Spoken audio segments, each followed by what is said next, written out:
Naoya Inoue target na makalaban si Cuadro Alas Casimero sa susunod na taon.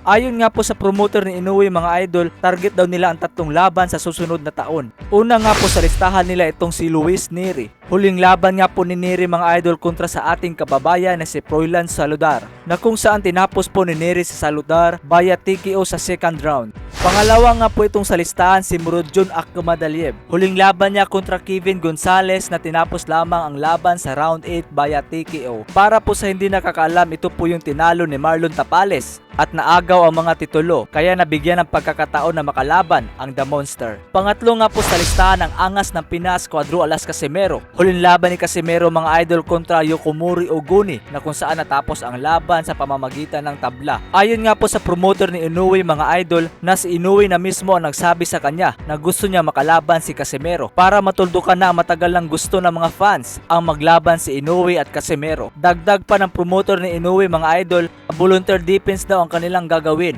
dahil hindi naman daw number 1 contender itong si Casimero. Dahil sa balitang ito mga idol, maraming natuwa, lalong-lalo na ang mga Pinoy dahil matagal na po natin itong hinihintay na maglaban si Casimero at Inoue. Congrats sa iyo, Naoya Inoue, nagiging malakas ka na naman.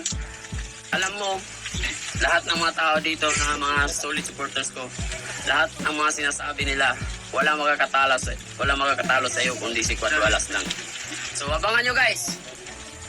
Kung matatandaan natin mga idol, maglalaban na sana itong si Inoue at Casimero para sa unification ng mga titulo noong 2020. Pero sa kasamaang palad mga idol, napurnada po ang laban dahil sa pandemya. At noong 2022 mga idol, natanggalan po si Casimero ng titulo, ang WBO Bantamweight belt, dahil sa paggamit ng sauna. Kaya napromote si Butler bilang full champion at nabigyan ng pagkakataon na makasagupa si Inoue. Kung hindi lang sana natanggalan si Casimero ng titulo mga idol, matagal na sanang nangyari ang Inoue versus Casimero. Dahil sa mga panahon na yon, target talaga ni Inoue ang maipon ang lahat ng belt sa kanyang dibisyon. Kaya ngayon gusto ng labanan ni Naoya Inoue itong si Cuadro Alas Casimero para matuldukan na ang matagal ng pinag-uusapan na laban sa pagitan nilang dalawa.